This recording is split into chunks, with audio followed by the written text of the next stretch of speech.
about it? May death threat po na Sino ang nagbabanta sa'yo sa buhay mo? Madam Chair, honestly po, hindi ko po alam kung paano po nangyari. Basta alam ko po, ako po si Alice Go po.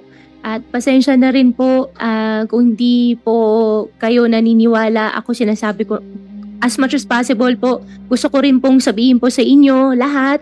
At sa mga magiging questions nyo rin po sa akin mamaya, may consideration lang din po ako sa safety ko rin po. Pwede natin ipaklaro sa kanya ano yung safety consideration na sinasabi niya para maklaro tayo kasi kung palagi siya mag-involve ng safety, hindi natin alam kung anong safety na sabi. Kung meron bang interesado sa buhay niya na isang malaking sindikato na siya ay papatahimikin. Madam Chair, wala po din naman po akong plan po na takasan po yung question po. However po, meron lang din po talaga na safety concern po sa sarili ko po, na security concern po, na death threat po na minigay po sa akin. Kaya hindi ko lang po ma-discuss po sa public po.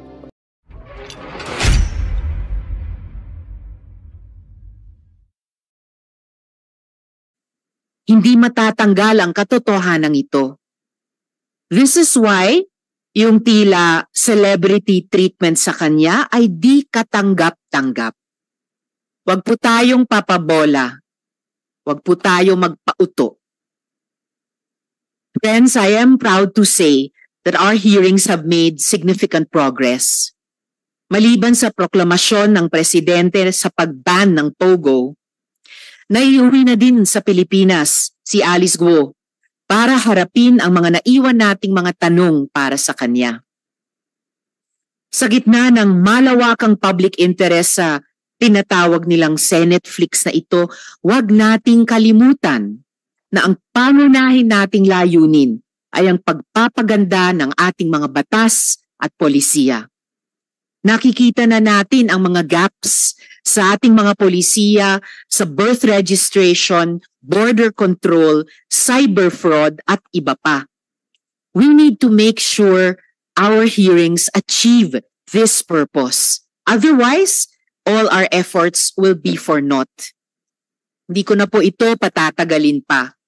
I will ask my colleagues if they have opening statements, at pagkatapos niyan, we'll ask the COMSEC to recognize the resource persons and administer the oath to those here for the first time.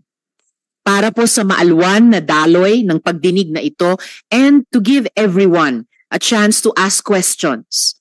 After the chair, we will limit po the questions to 15 minutes per senator. Tapos, ay tignan natin kung pwede tayong mag-round 2. In order of arrival po tayo, ito po ang sequence. Pagkatapos ng chair, si SP Pro Tempore Sen Jinggoy, Senate Minority Leader Sen Coco, Senator Joel, Senator Bato Odoroy de la Rosa, Senator JV, Senator Sherwin, Senator Raffy. So dear colleagues, mayroon bang may opening statement sa atin? Yes, SP Pro Temp Thank you, Madam Jinggoy, Chair. and then, yes. Before I proceed with my opening statement, may I request Ms. Alice Go to remove her face mask kung totoo siya talaga si Alice Go. Please remove your mask, Ms. Go. Siya nga. Yes, Morning, SP Pro Madam Temp. Chair, and to our esteemed colleagues. Ms. Alice Go, kumusta ka na? Kumusta ang pagbabalik Pilipinas mo? Ms. Alice, I told you to remove your face mask all throughout the keep hearing. it removed. Magandang umaga po, Sen. Okay naman po. Okay. Marami ka litrato, naka-peace sign ka pa and all smiles kasama ang mga tauhan ng NBI at mga BI at tiga Bureau of Immigration. Nakakadismaya to at napaka-unprofessional. Bigyan niyo naman ng dignidad ang inyong mga trabaho. Alice Go, sino ka ba talaga? Alam na namin lahat through the hearings conducted by this committee na hindi ka Pilipino. Hindi totoong lumaki ka sa farm, hindi totoo si Teacher Rubilin, hindi rin totoo na simpleng mamamayan ka lang. Puro kasinungalingan ang istorya na isinuwalat mo dito sa Senado at sa publiko. At the two Senate hearings that you were present, and you were under oath, but you fearlessly fabricated stories and fed the Filipinos a pack of lies. and in stark contrast to the purported image that you grew up in a farm and was only involved in hog and poultry raising, some 28 billion flowed through your bank accounts despite your companies earning meager income. Gaano ba kalawak ang kanilang operasyon? At ano ang intensyon niya na pati pagiging mayor ay kailangan niyang pasukin?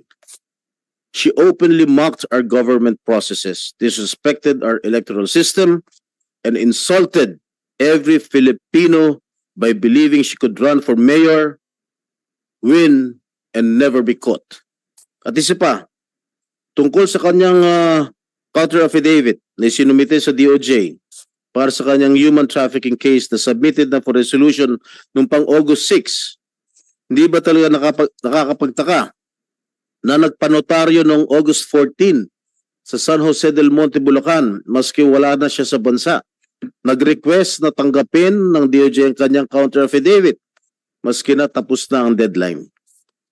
Kaya naman pala pinagpipilitan ng kanyang mga abogado na nandito pa si Alice Go dahil may butas sa pagpapanotaryo.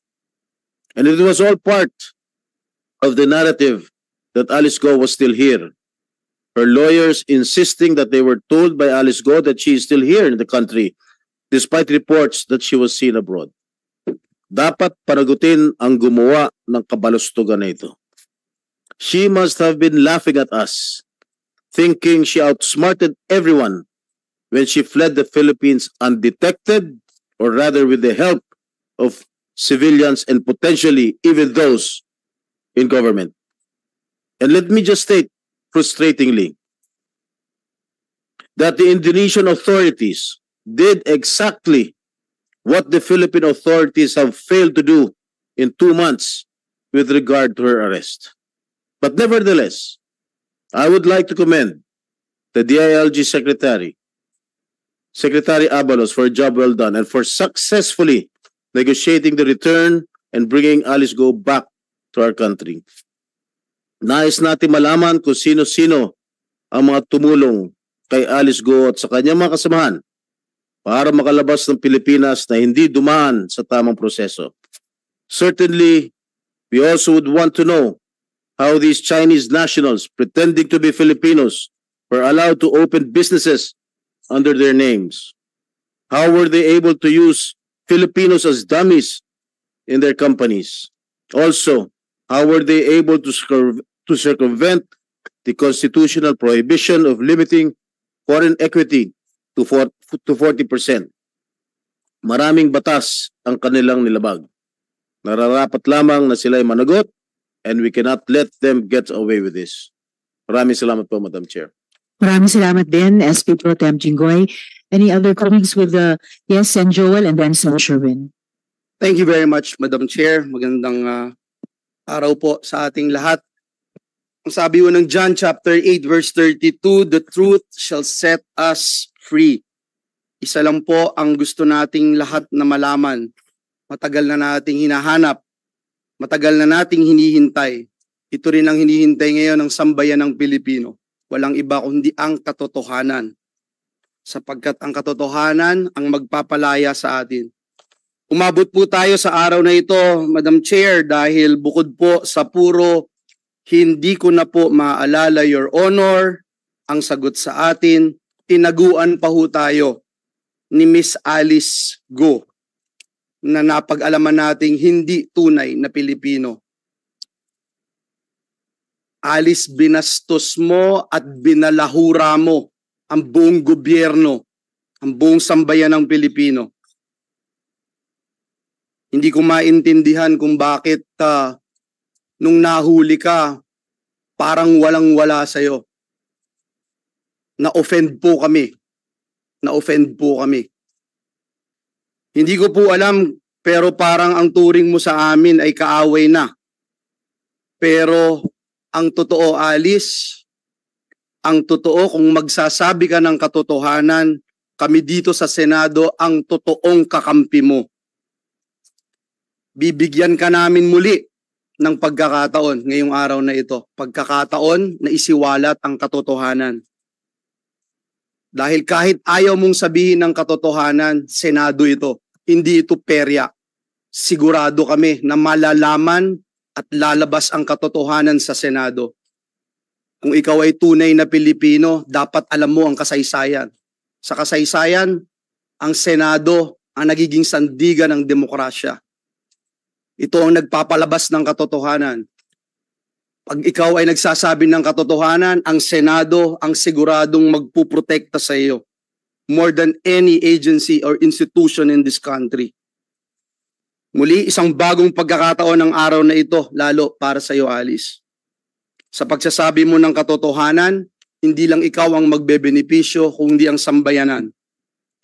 At ipapaalala ko sa iyo muli ang iyong sinumpaan dito sa Senado to tell the truth, the whole truth, and nothing but the truth. Kung hindi ka sasagot sa mga tanong natin dito sa Senado o maglulubid ka lang ng buhangin, hindi lalabas ang katotohanan. Nais nating sabihin sa ating mga kababayan ang kahalagahan ng ating ginagawa. Not just in the aid of legislation, but to ensure that we will put a period, an end to this horrible and terrible pogo na ipakita ng Senado through this committee na even LGUs, even a town like Banban ay kayang pasukin at kontrolin ng husto ng pogo. Can you imagine, ladies and gentlemen, kung magpapatuloy ito?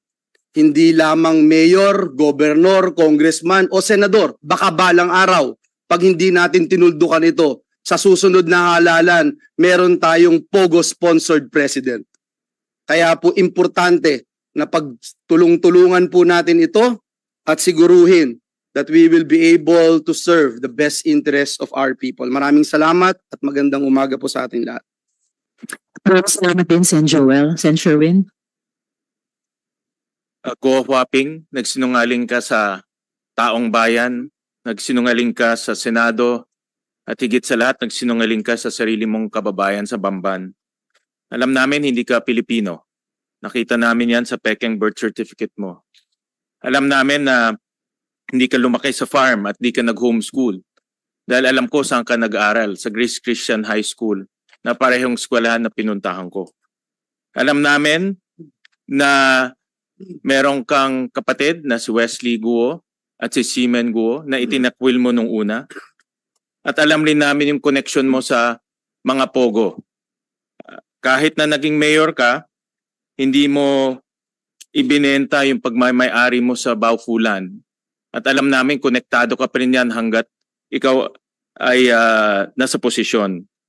Alam rin namin na merong kang koneksyon sa dalawang pogo na nag-ooperate sa sarili mong bayan, yung Hongsheng at yung Zunyuan. At mamaya ipapakita rin namin yung koneksyon mo doon. Kahit na tumakas ka, ipinagpatuloy namin yung pagdinig dito sa committee. At dahil sa pagdinig na ito, maraming kaso ang na-file sa iyo. 7 kaso. Graft and corruption case ng Ombudsman, human trafficking case ng DOJ, co-warranto case ng Solgen, tax evasion case ng BIR, money laundering case ng AMLAC, pagkansela ng birth certificate mo ng Solgen, at meron ring election code offense ng COMELEC. Ito na siguro ang tingin ko isa sa pinaka malalim at malalang criminal activity na nakita natin sa buong kasaysayan natin. Sa isang tao, halos 7 kaso ang isinampa sa iyo. Pero alam namin hindi pa tapos itong pagdinig namin. Gusto namin malaman kung sino ang tumulong sa iyo para makatakas. Pribadong personalidad man o sa gobyerno. Gusto rin namin malaman sino pa ang mga kasabwat mo sa Pogo Hub sa Bamban. Pati na rin sa Pogo Hub sa Porac dahil nakakita na kami ng koneksyon dito sa dalawa. At gusto rin namin malaman kung sino-sino pa yung mga personalidad na tumulong sa iyo para mabuo itong mga Pogo Hub sa ating bansa. Sa gobyerno man o sa pribado. Importante na makasuhan sila at importante rin na panugutin sila. Kaya mahalaga itong hearing na ito at mahalaga na marinig namin sa iyo mismo kung sino-sino itong mga taong tumulong sa iyo para magdala ng krimen dito sa ating minamahal na bansa. Thank you very much, Madam Chairperson. Thank you very much also, Sen. Sherwin. Meron pa ba opening statements? Sen JV and then Sen Rafi. Madam Chair, morning po. Anyway, sa umagang ito, sabi ko nga noon, satisfied naman ako and I'd like to congratulate again the Chair and the committee for ably handling this issue. Pero sa tatlong bagay lang po, Madam Chair, no?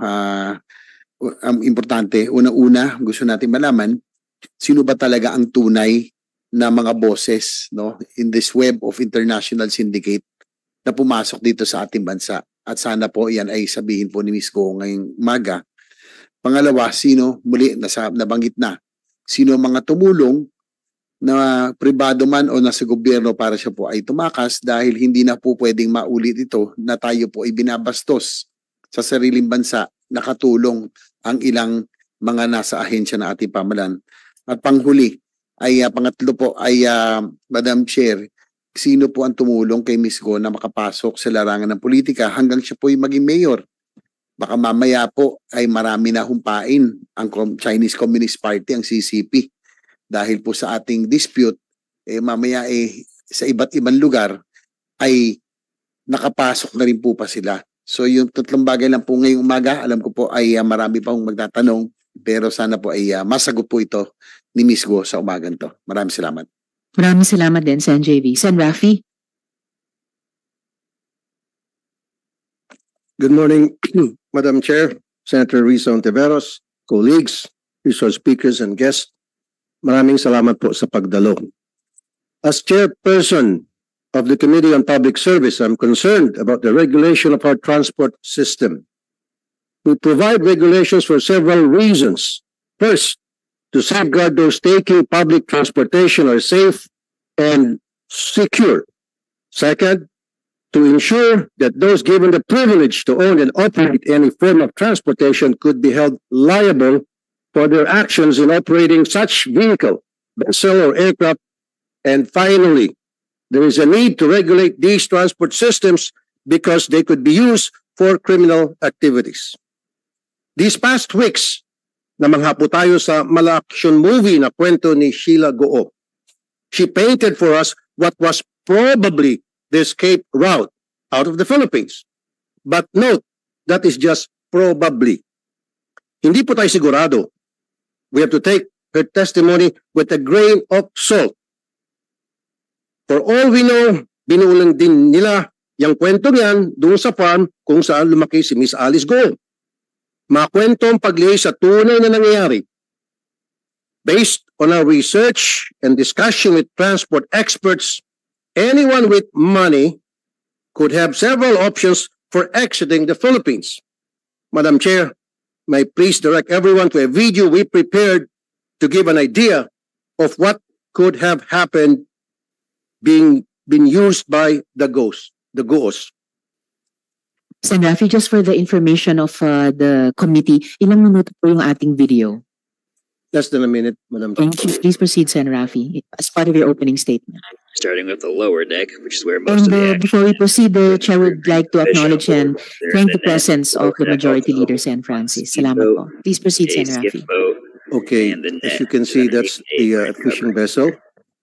At nabanggit yan ni Alice Goo Starting with the lower deck, during which is where one of most the of the hearings. action happens. Sheila Goo, na sumakay sila sa maliit na boat, kulay puti, and then nag-transfer sa isang fishing vessel. So maaring ganun yung ginamit na roll, yung video. And then papakita po natin kung papaano na hindi na niya kailangan pang sumampa from boat to boat dahil sinek din po namin from July 1 to July 20 yung route na binanggit ni Sheila Goo ay medyo rough ang dagat, medyo maalon, habagat, kaya imposibleng basta-basta na lamang sila makapagsampa without the aid of that fishing vessel that I showed. Wala ba tayong moving? Mabilis lang.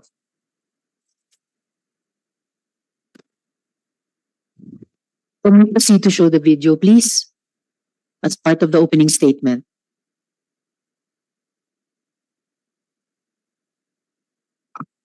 Or kung hindi pa kaya sa ngayon, Sen. Rafi, baka sa bahagi ng pagtatanong nyo mamaya. Yes. Today, Madam Chair, with the help of our resource speakers from the Coast Guard, Immigration, CAAP, and other relevant agencies, I would like to identify the weak points in our border control. Madam Chair, our country's borders is very complicated. Every shoreline could serve as an exit point. And this makes the Philippines a potential hub for transnational crimes. We have to review our border control and transportation regulations policies. Wala po sa mga commercial modes of transportation ang problema. Kasi ang kriminal, hindi naman po sasakayan ng MRT. Usually sarili niyang motorsiklo or heavily tainted na van. Ganon din po sa sea and air transport. Ang kriminal na may pera ay may ibang paraan ng paglalakbay. On another matter, Madam Chair, I would like also for us to look into the process and protocol in extracting fugitives in our country. This is not our first fugitive extraction. We have undergone this process before. But what was the reason why there seemed to be a different protocol with Alice Go's extraction? Yusek Raul Vasquez said that it was just an immigration-to-immigration issue. Si Alice Goo, tulad ni Sheila Goo at Cassandra Ong, ay hinuli ng Indonesian authorities dahil sa immigration violation. Dahil dalawang passport at hindi proper ang entry documents. That was the process that was followed because it is fast, efficient, and least expensive dahil nga immigration to immigration lang. Exclusion removal on their side and extraction on our side. In fact, for the two ladies, Sheila Goo and Cassandra Ong, there were just 2 immigration officers and 2 NBI officers who processed their extraction and they took a regular commercial flight. What was the thought process behind the alternate protocol in the case of Alice Goo? The Senate arrest order was issued prior to the warrant issued by the Capas Tarlac RTC. I want this to be clarified in this hearing.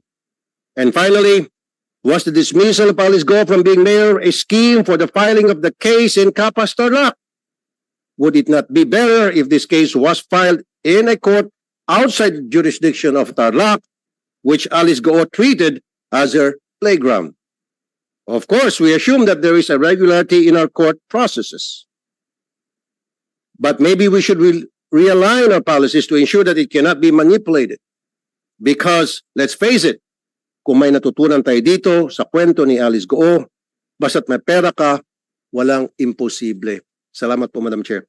Salamat din po, Sen. Rafi. Kung wala na pang ibang opening statements, may I request COMSEC i-acknowledge yung ating mga resource persons at pagkatapos i-administer yung oath sa mga hindi pa nakapanumpa noon. Good morning, everyone. The committee would like to acknowledge the presence of the following resource persons. From the Department of Justice, we have Assistant Secretary Francis John L. Tejano, Attorney Mariel Francisco, Attorney Hannah Lizette Manalili, Attorney Benjamin Samson. Then from the Office of the Solicitor General, we have Assistant Solicitor General James Condangan, State Solicitor June Abigail de la Cruz. Then from the National Police, Philippine National Police, we have Police Colonel Isagani Fetasanan. Okay. Then we have still from the Philippine National Police, CIDG, Police General Raul Takaka. Then from Police Colonel J. Dimaandal.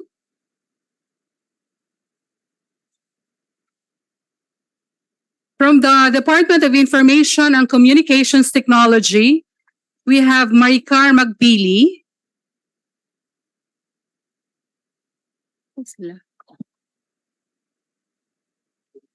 Okay, from the Department of Foreign Affairs, we have Director Lailani Feliciano, Director Von Ryan Pangwi. Then from the Department of Interior and Local Government, we have Assistant Secretary Romeo Benitez.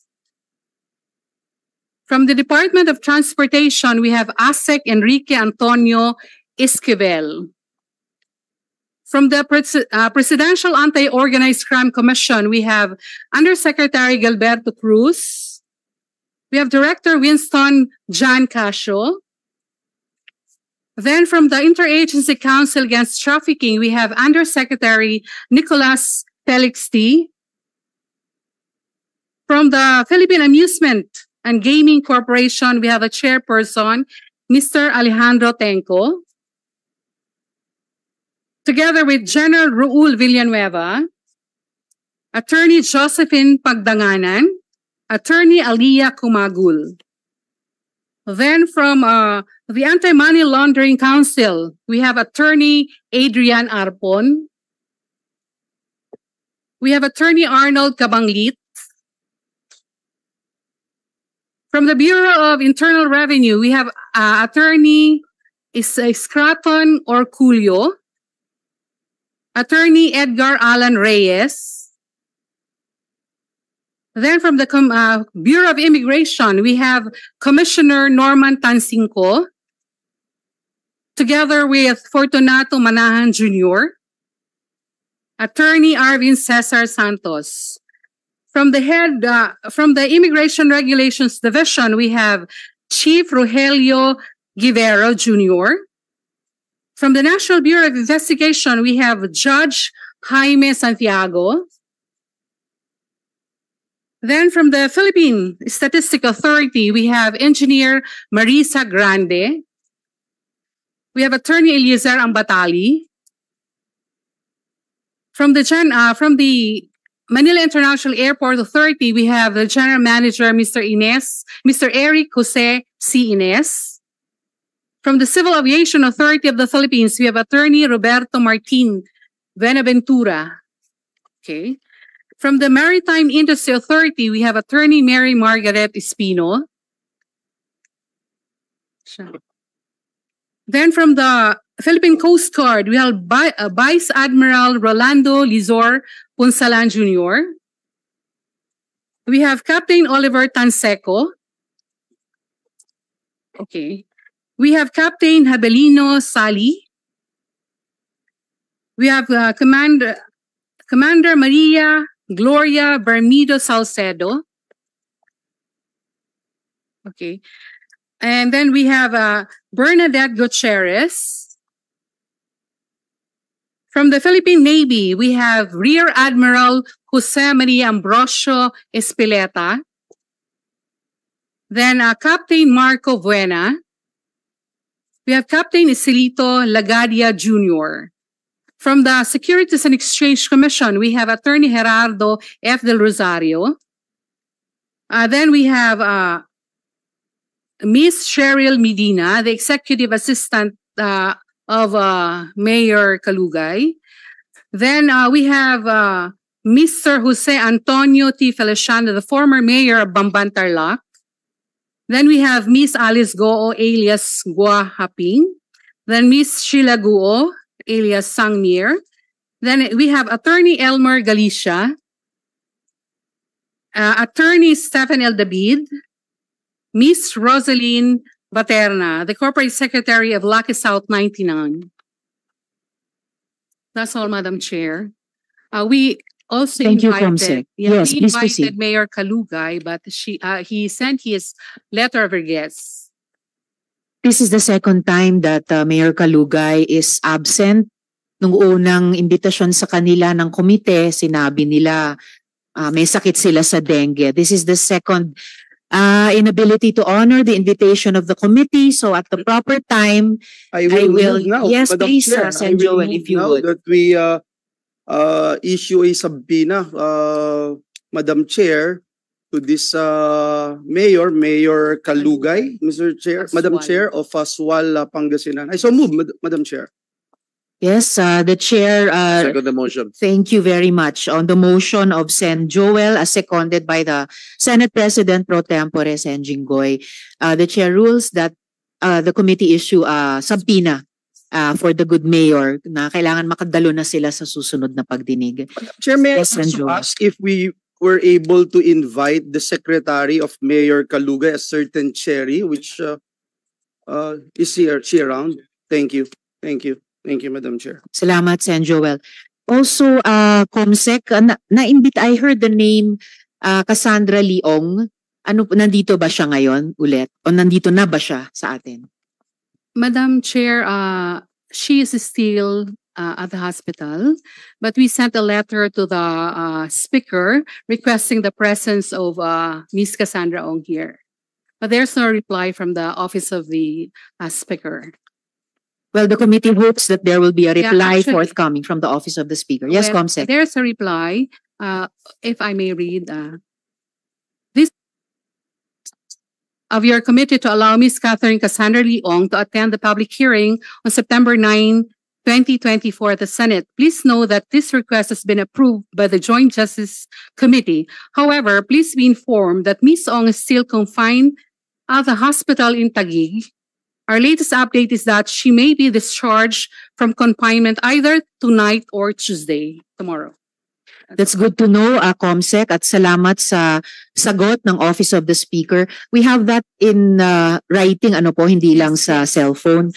Okay po. And tamang-tama kung di-discharge na siya ngayong gabi kasi actually ang alam natin last time, Huwebes, 2 to 3 days lamang siya pinapapahinga ng doctor ng House. So she should really be here at the next hearing. Yes, Sen Madam Chair. Joel. Yes, Madam Chair, following the opening statements a while ago of Senator Raffy, and I think it's very important that we set the record straight when it comes to the contempt powers of the Senate, the jurisdiction in the pending court cases, and I can see two brilliant legal luminaries here on this August chamber.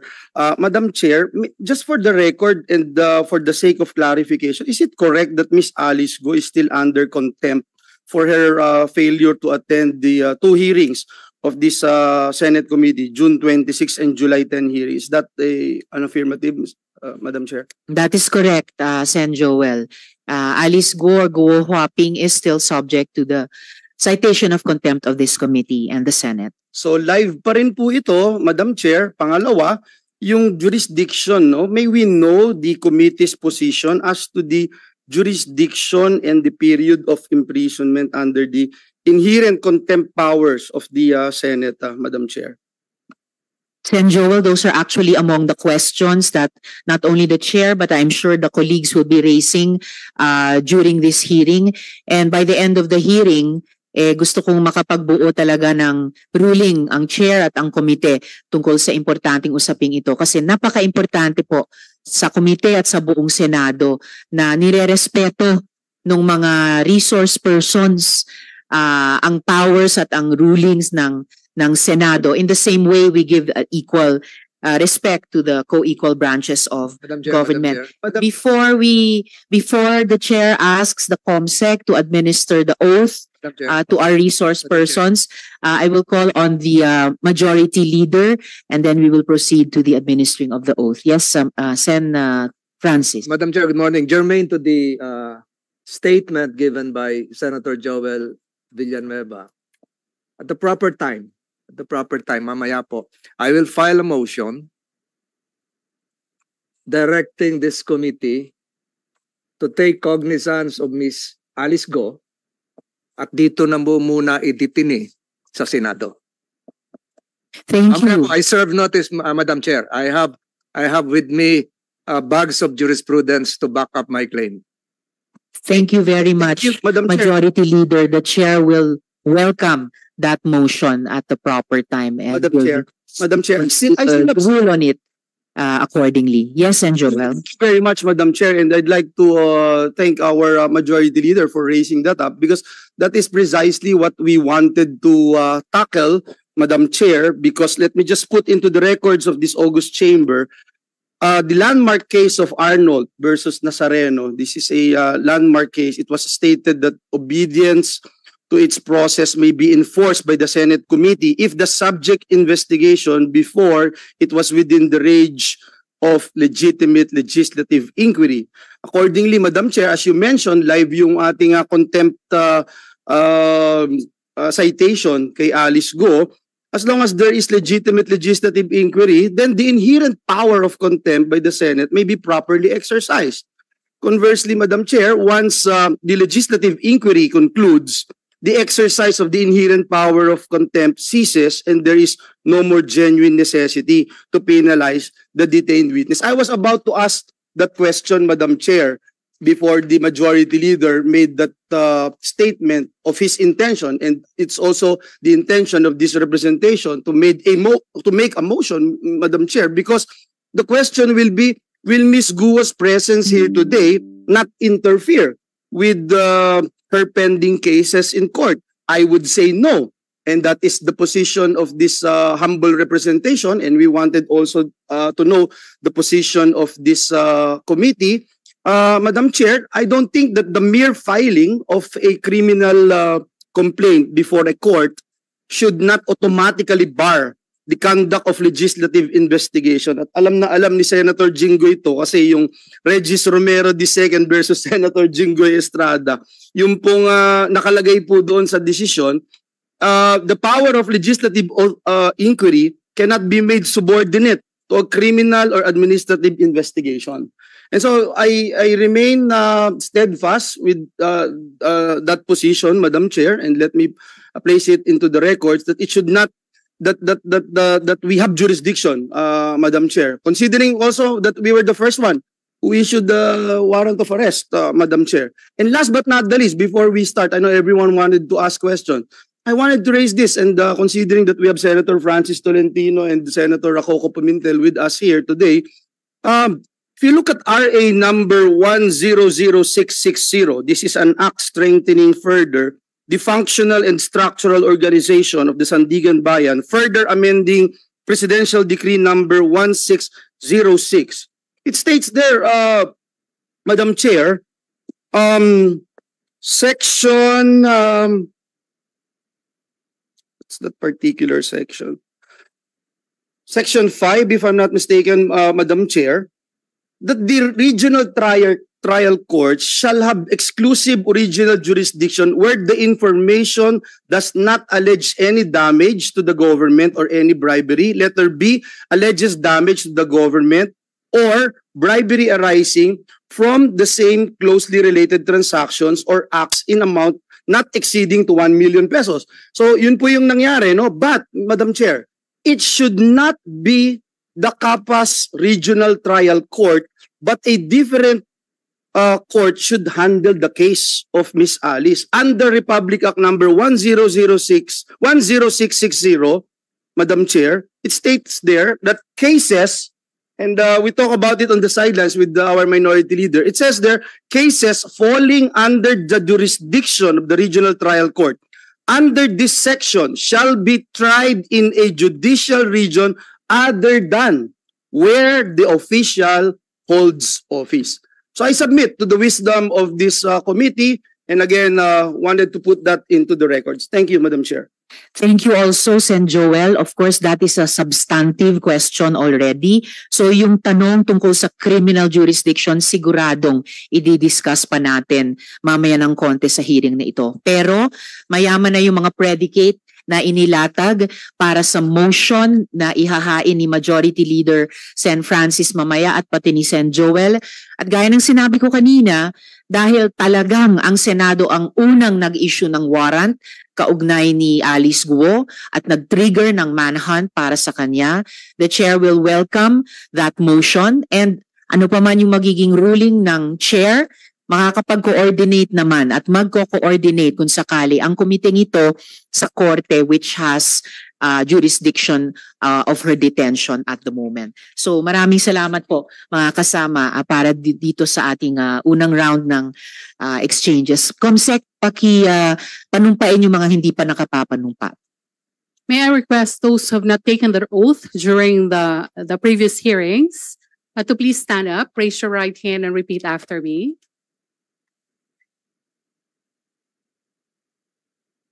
I, please state your name, do solemnly swear that I will tell the truth, the whole truth, and nothing but the truth to this committee. Thank you. You may now take your seat. Salamat, Comsec. Miss Sheila, napansin ko na nagsumpa kayo ulit, hindi na sana kailangan, no? Dahil nakapagsumpa na kayo noon. But you remain under oath, so that is fine.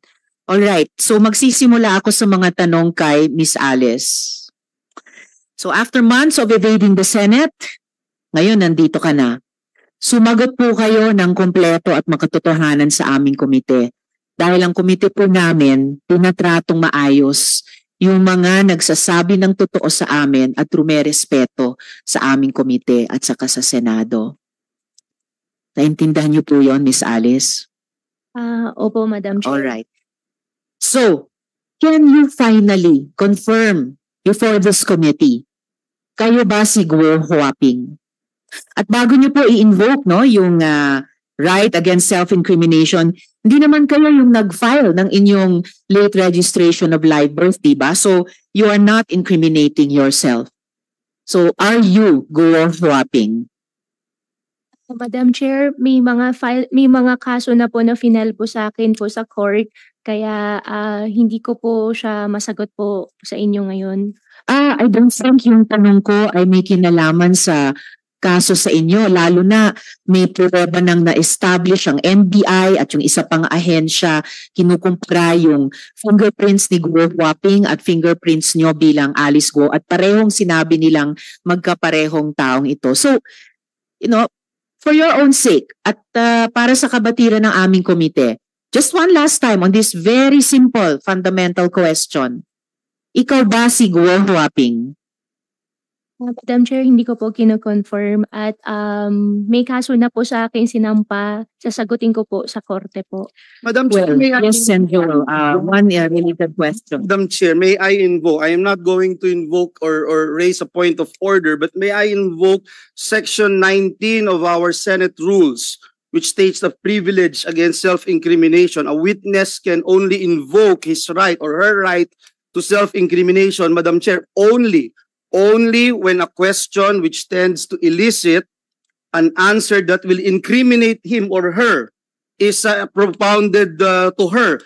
However, Madam Chair, the witness or the resource person may offer to answer any question in an executive session. So I would just like to invoke that, Madam Chair, because the chairperson already stated that it will not in any way incriminate her, Madam Chair. Just to put that on record. Salamat, Sen Joel. Exactly. So, inulit, no? Yung sinabi ko na sa inyo kanina, di naman kayo mai-incriminate, simpleng tanong kung sino ka. And additionally, unless hihingi pa tayo ng executive session, no? Lilipat pa kami kasama nyo sa ibang kwarto para lang masagot nyo sino ba kayo talaga or palalabasin ng chair lahat ng mga taong ito para lang mag-executive session. And before I proceed, I just like to recognize the presence of Sen Loren. Salamat, Sen Loren, for your Good morning, Madam participation Chair. today. Good morning po. Miss Alice, gusto kong ipaalala sa'yo na ayon mismo sa Korte Suprema, in the case of Office of the Court Administrator versus you, quote, the right to self-incrimination does not prohibit legitimate inquiry in non-criminal matters. So yung tanong na, sino ka ba? Ikaw ba si Guo Huaping? Hindi yan criminal matter. Hindi yan bagay na isite kaugnay ng mga kaso. Identity questions are within the purview of the committee. The Senate has a right to know. Sino bang kausap namin? Yung talagang totoong taong akala namin or ibang tao. No? The Senate has the right to ascertain who the resource persons are, who you say that you are. Sige, i-rephrase ko na lang. Okay, do you have something to say at this point, Miss Alice? Opo, Madam Chair, ako po si Alice Guo. Well, napatunayan na po namin na hindi kayo si Alice Guo. Kayo ay totoong si Guo Huaping. Hindi lang ang komite ang umabot sa ganyang conclusion, ang NBI mismo at ang isa pang ahensya. If you insist not to answer kung kayo si Guo Huaping, i-rephrase ko yung tanong ko. Ang tatay mo ay si Guo Jianzhong at ang nanay mo ay si Lin Wenyi. Tama ba? Ang tatay ko po si Guo Jianzhong po, Madam Chair. At ang nanay si Lin Wenyi. Nako, Miss Alice, binabaliktad nyo na yung sinabi nyo sa isang previous hearing, no? Yung bank document na to nililista ninyo, kasi bank document mo ito, nilista mo dito bilang nanay mo, si Lin Wenyi. So, baliktad na, pinasinungalingan mo yung sinubmit mong bank document noon sa sinabi mo ngayon na hindi mo nanay si Lin Wenyi. You were born in China, not in Tarlac. Tama po ba?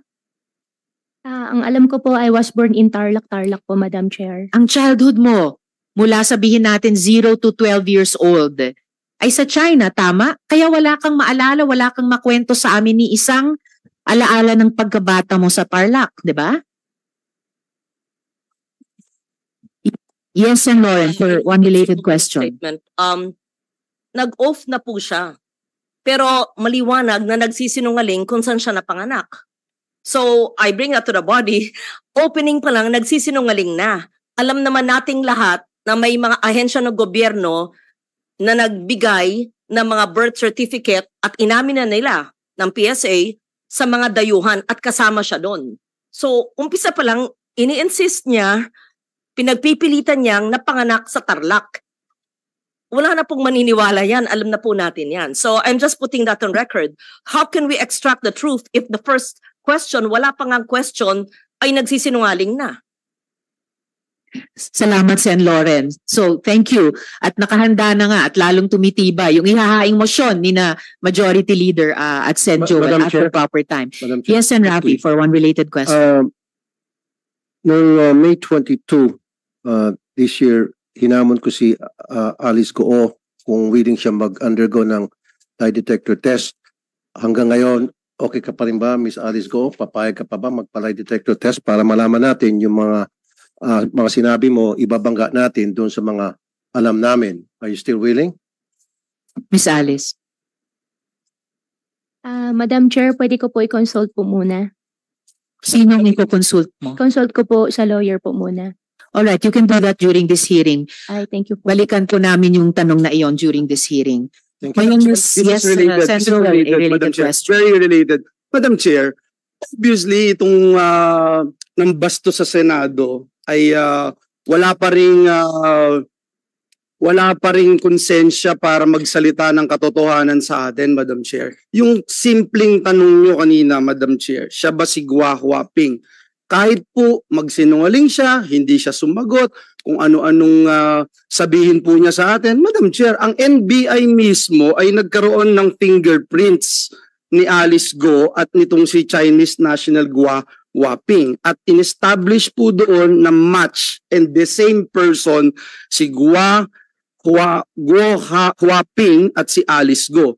So ang tanong na lang siguro, Alice, ikaw ba naniniwala doon sa pagmamatch sa finger prints that match na ginawa nitong NBI na ikaw si Gua Huaping at si Alice Goo ay iisang tao? Miss Alice. Madam Chair, honestly po, hindi ko po alam kung paano po nangyari. Basta alam ko po si Alice Goo po. At pasensya na rin po kung hindi po kayo naniniwala. Ako sinasabi ko, as much as possible po, gusto ko rin pong sabihin po sa inyo lahat at sa mga magiging questions nyo rin po sa akin mamaya, may consideration lang din po ako sa safety ko rin po. Well, tatanungin ko rin kayo tungkol diyang sinasabi niyong safety niyo mamaya. Pero ibig sabihin din, bawat tanong namin ngayon, dahil paiksi na yung panahon, pasara na yung window of opportunity niyo, bawat tanong namin ay pagkakataon sa'yo magsabi na ng totoo at wag nang magsinungaling sa komiteng ito. Miss Alice. Short interjection. Yes, Senator Roy, for one related question. May I ask from the chair kung pwede natin ipaklaro sa kanya ano yung safety consideration na sinasabi niya para maklaro tayo kasi kung palagi siya mag-involve ng safety, hindi natin alam kung anong safety na sabi.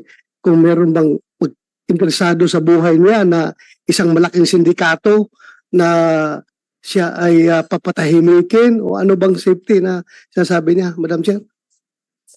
Miss Alice, tatanungin ko rin sana sa iyo yan mamaya ng konti. But briefly, simulan yung sagutin yung tanong ni Senator Roy. Ano ba yung sinasabi niyong safety na iyan? Tungkol po sa personal ko pong safety po.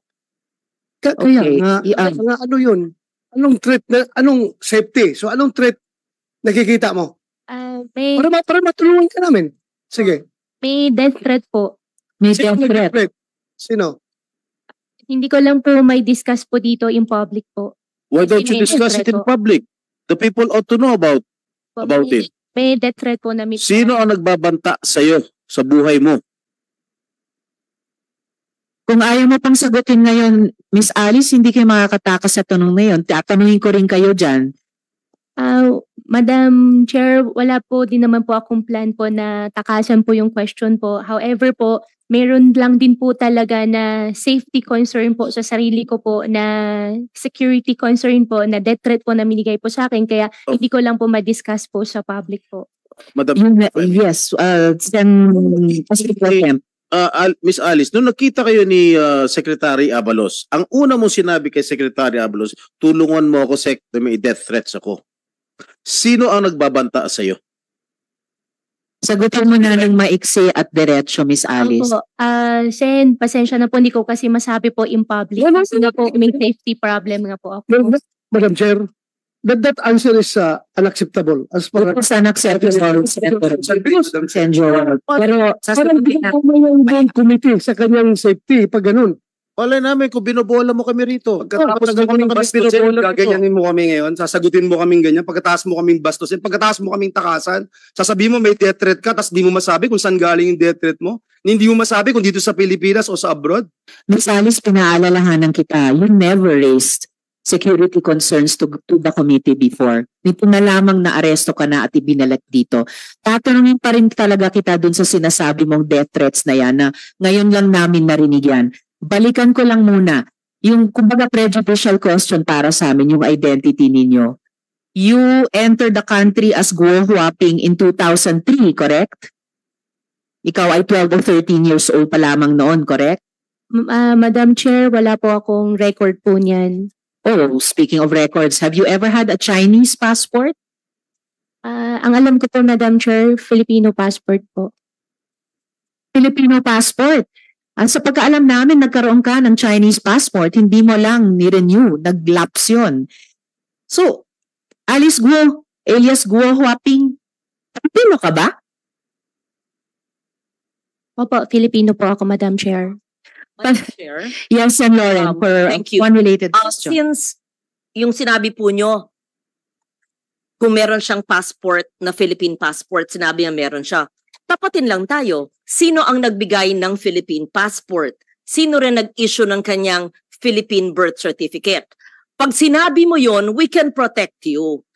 Pag sinabi mo yung totoo, paano ka naging Pilipino, paano ka nagkaroon ng passport, then you're answering us properly, we can perhaps protect you. But if you keep on lying to us, you will sink in a web of lies. Hindi ka namin maprotektahan sa mga sindikatong naghahabol sa'yo. I suggest to answer that. How did she get her Philippine birth certificate from the PSA or the satellite office, and how she acquired her Philippine passport from the DFA? We have to find out the syndicates in the government agencies. Madam Chair. Record para sa kabatiran ng lahat. At lumabas na po ito sa mga nakaaraang haring mayroong birth certificate na nakuha through late registration of live birth, pero mismong ang PSA, I'm sure mako-confirm ito ni Engineer Grande later, Engineer Mariza, ang PSA mismo ang nagsabing irregular ang birth certificate na iyon. Kaya tinulog nila sa Office of the Solicitor General na kanselahin na ito. But apparently, habang hawak pa yung irregular birth certificate na iyon, nagamit para makakuha ng Filipino passport. Pero sa pagkaalam din ng aming komite, nagkaroon ka, Miss Alice, ng Chinese passport. Kaya sa lahat ng mga tanong na ito so far, bakit ayaw mo sumagot? Wala namang self-incriminating sa mga tanong na ito. You are only being asked, in fact, you are only being asked about your previous answers to the committee. Yung mga previous documents na sinabit mo sa mga bangko na nakuha namin. So please stop being evasive. Stop being evasive before this committee. I-flash, ayan, finlash namin ulit yung dactyloscopy report ng NBI, no? Result of examination after a thorough examination and analysis, fingerprints of Guo Huaping, Ilin, and fingerprints of Guo Alice Ilial were found identical Opinion, NBI to, in view of the foregoing, fingerprints of Guo Haping Ilian and fingerprints of Guo Alice Ilial were affixed by one and the same person. Isang tao lamang. Yun yung unang tanong ko sa inyo. Pero nagsinungaling pa rin kayo.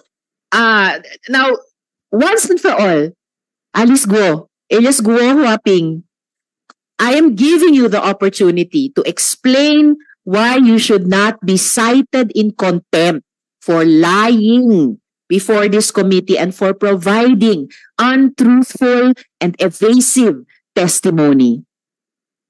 Miss Alice? Madam Chair, lumaki po ako, alam ko po ako ay isang Filipino. 1 minute suspension. Pahingi po sa mga kasama na a quick Sen. Rafi, if you will allow, I request you and all the colleagues, mag 1 minute suspension tayo, a quick discussion sa ating mga senador, kung maaari po. We are suspended for... Mabilis lang to sana, Madam Chair. Please, Sen. Rafi, and then please, we need to take a 1 minute suspension. Yes, Sen. Rafi. Malala ko yung sa previous hearings ng committee ninyo, nabanggit yung pangalan John Patrick Samson na supposed to be fixer na tumulong para ma-facilitate yung pagkakuha ng late registration, birth certificate hanggang passport ni Miss Alice Guo. Bakit hindi po natin siya iniimbitahan? Salamat, Sen. Rafi. Actually, iimbitahin natin yung si John Samson sa susunod na pagdinig. Bahagi po siya ng tanong ko mamaya-maya sa ibang resource person natin. So let us... Last na po. Yes, please. Last na and before we suspend. Yung last hearing, merong sinulat si Sheila Go sa papel na sabi niya secretary. Hindi naman yun sa executive session. So pwede bang may divulge kung sino yung dalawang pangalan na sinulat na hindi nabanggit sa hearing ng mga senador? Mamaya po ay i-divulge din yung dalawang pangalang iyon, pero meron na pong isang related resource person sa dalawang iyon na nandito ngayong araw at siguradong matatanong natin. Thank you, Madam Chair. Salamat, Sen. Joel, before we suspend for 1 minute. To suspend the deliberation, and I already anticipating, Madam Chair, what is going to happen when we suspend the deliberation. And I'm just giving one chance again to Alice, Madam Chair, because this will help me decide in the as we suspend the hearing today to talk about your faith as a resource person. If it is true, Miss Alice, ako muna, Miss Alice. Miss Alice, pakinggan po ang senador. Ako muna, attorney, please. Attorney, sabi mo may death threat ka, pero ayaw mong sabihin kung saan nang gagaling yung death threat mo. Ni ayaw mong sabihin ba sa amin kung ito'y tawag o sulat o text? Kasi kung hindi ka totoong nagsasabing may death threat ka. Miss Alice. Opo, Sen, magsasabi po ako, wag lang po in public. May death threat ka ba? Meron po. Magsasabi po ako, wag lang po in public. Well, I will accept that, Madam Chair, but ang problem kasi is kung yung death threat na yan, totoo o hindi, Madam Chair, dahil ayaw talaga niya magsalita. I will yield, Madam Chair, to the wisdom of the committee. Salamat, Sen. Joel. At saka ang hirap kasi, ang dami mo nang sinabing hindi totoo eh. Tapos babalik ka dito, magsasabi ka na naman ng isang malaking kwento, pinakamalaki so far, death threat. Kaya siguro naman maintindihan mo, bakit hindi kami maniwala. Hindi mo pa nga pinatotohanan yung mga unang kasinungalingan mo. Ngayon may bago ka namang gusto mong paniwalaan namin. So we will suspend for 1 minute and then resume after 1 minute. Hearing suspended.